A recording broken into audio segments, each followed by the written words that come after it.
कलयुग का जब समय आया तो वही ब्रह्मा जी इस पृथ्वी के ऊपर एक ब्राह्मण के घर में प्रकट हुए और प्रकट अंधे प्रकट हुए, बिना नेत्रों के। अंधे का सा काम किया था, भगवान में अविश्वास किया था और प्रकट होकर के बालक की मैया थी, पिता थे, पिता का देहांत हो गया, अकाल पड़ गया। श्री पंडित जी महाराज कहते थे कि भगवान जब कृपा करते हैं तो अकाल पड़ता है। तो अकाल में लोग भूखे मरने लग जाते हैं, तो साधुओं के समीप, साधुओं के दरबार में, स्थान में अकाल रहता नहीं, वहां तो रोज पंगत होती है और साधुओं का कानून रहता है कि बिना तिलक और बिना कंठी के पंगत में बैठने नहीं देंगे। तो साफ तिलक लगा लगा करके, कंठी बांध बांध करके साधुओं के यहाँ पंगत में बैठ जाते हैं, सबको भोजन मिल जाता है। यह भगवान की कृपा, भगवान कृपा करके अकाल डालते हैं, सबको वैष्णव बना देते हैं, सबको अपनी ओर आकृष्ट कर लेते हैं, इसलिए अकाल पड़ता है। अकाल पड़ा, माता उस अंधे बालक को लेकर के दूसरी जगह कहीं जाना चाहती थी, बालक को लेकर के चली, लेकिन सघन जंगल में बालक को एक जगह बैठा दिया और माता कहाँ चली गई पता नहीं। बालक का जन्म दे करके, बड़ा करके, इतना कार्य उसका था पूरा कर दिया और जंगल में एकांत में बालक को छोड़ करके चली गई। कहाँ गई पता नहीं। इसी बीच एकांत जंगल में अंधा बालक, छोटी सी जिसकी अभी अवस्था है, बैठा हुआ है और नासिक का कुंभ था, नासिक के कुंभ से श्री अग्रदेवाचार्य और कील देवाचार्य दोनों गुरु भाई हैं, पयहारी श्री कृष्णदास के कृपा पात्र हैं। दोनों उसी रास्ते से निकले, उन्होंने देखा कि जंगल में अकेला अंधा बालक बैठा हुआ है। तो कृपा करके उन्होंने पूछा कि अरे बालक तू कौन है? तो बालक ने कहा कि महाराज मैं नहीं जानता हूं मैं कौन हूं। मैं कौन हूं यह बड़ा गंभीर उत्तर है। यह जीव अपने को नहीं जानता है, मैं नहीं जानता हूं कि मैं कौन हूं। पूछा तेरा रक्षक यहां जंगल में कौन है? तो उस अंधे बालक ने उत्तर दिया जो सबका रक्षक है वही हमारा रक्षक है। तो प्रश्न का दिव्य उत्तर सुनकर के उन ऋषियों ने देख लिया कि होनहार बालक है। तो उस अंधे बालक के मुख के ऊपर, नेत्रों के ऊपर कमंडल से जल छिड़क दिया और जल छिड़कते ही उस अंधे बालक के नेत्र खुल गए। नेत्र खुलने पर उस बालक ने जुगल संतों को, कील देवाचार्य को, अग्रदेवाचार्य को देखा। आज तक किसी को देखा नहीं था, अंधे थे, नेत्र बंद थे, इसीलिए नेत्र बंद थे। नेत्र खुले तो सबसे पहले संतों का दर्शन हुआ और इसलिए नाभाजी ने संतों का दर्शन करने के बाद और जीवन भर में दूसरे किसी को नहीं देखा, संत ही उनकी दृष्टि में आए, संतों को ही देखा। साथ में गलता गद्दी को ले आए और गलता गद्दी में संतों की सेवा होती थी। ऋषियों ने उस बालक को आज्ञा दिया कि महात्माओं की पंगत हो जाती है तो इनकी जूठी पत्तलों को उठाया करो, संतों की सेवा किया करो, इनको मिट्टी ला करके दो, दातून ला करके दो।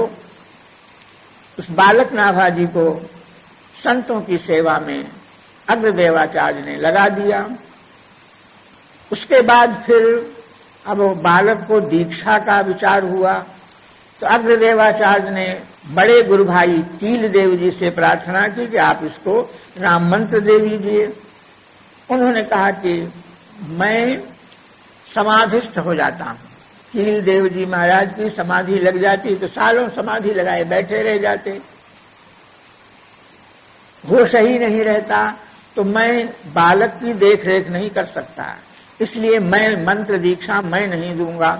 तुम मंत्र दीक्षा इसको दे दो।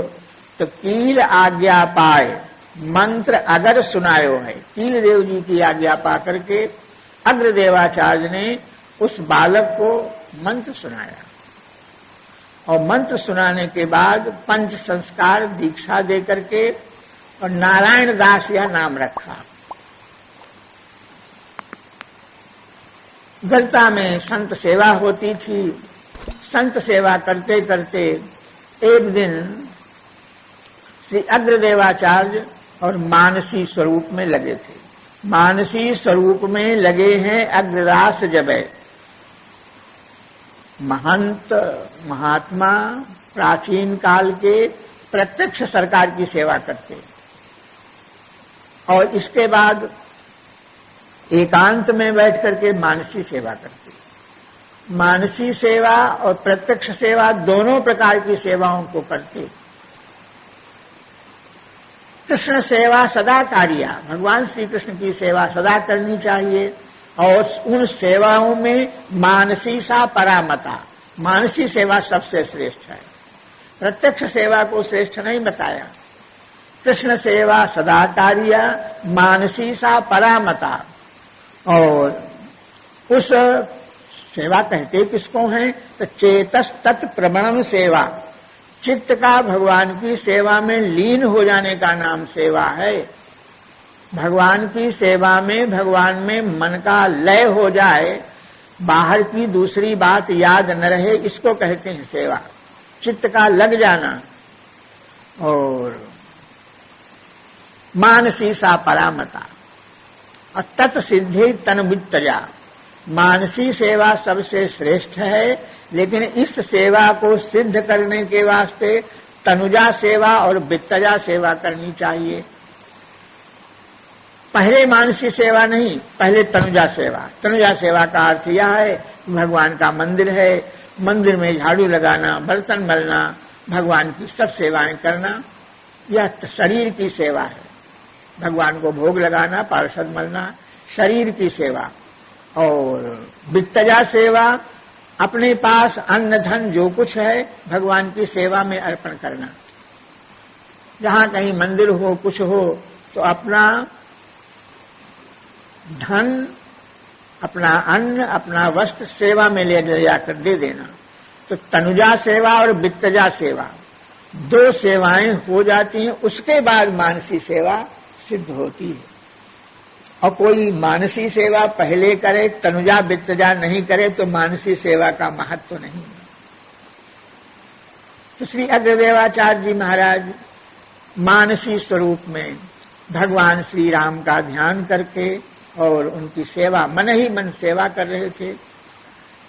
प्रत्यक्ष सेवा करने में वस्तु का अभाव होगा, जाड़ा पड़ रहा है और कमल चाहिए सेवा में, तो जाड़े के दिनों में कमल नहीं मिलेंगे।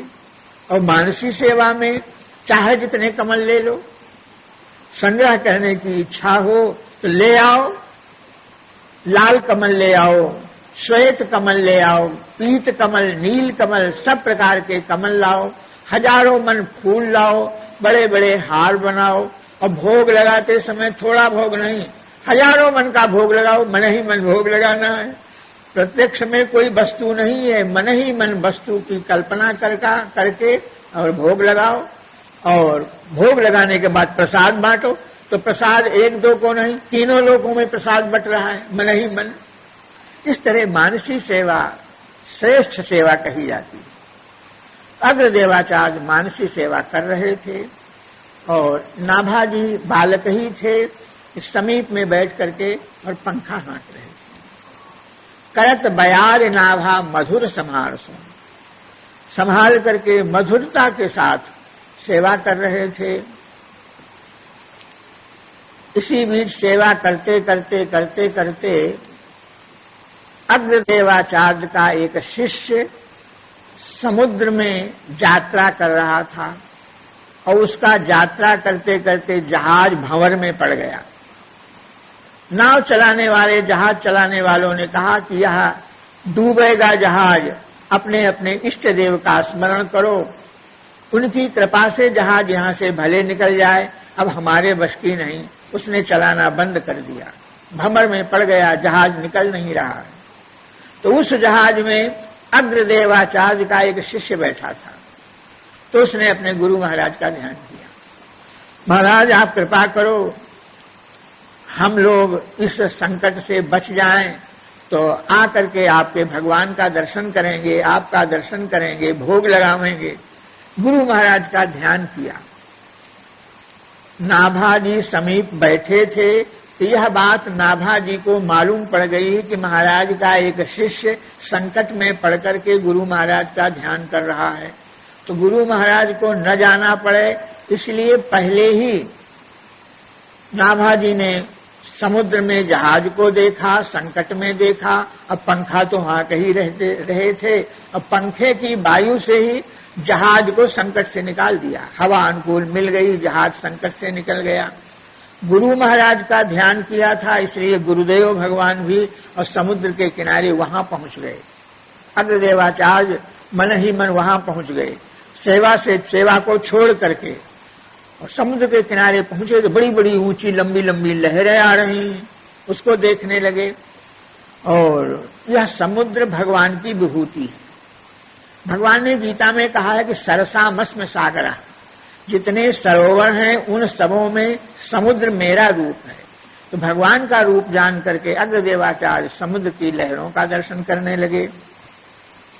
उस समय नाभा जी ने कहा कि भगवान आपकी कृपा से जहाज तो संकट से निकल गया, अब आओ फिर घूम, आप अपनी जिस सेवा में लगे थे उसी सेवा में लगिए, सेवा करिए।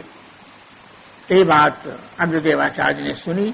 तो जो ध्यान लगाकर बैठते हैं तो बाहर की आवाज भीतर सुनाई नहीं पड़ती, लेकिन नाभा जी जो है वह सिद्ध संत हो गए थे, इसलिए इनकी आवाज, इनकी बात और उनके ध्यान में सुनाई पड़ी।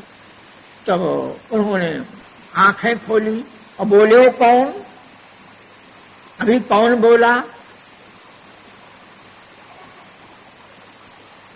तो नाभाजी थे। नाभाजी ने कहा, वही जौन पालो शीत दय दे सुकुमार सुन।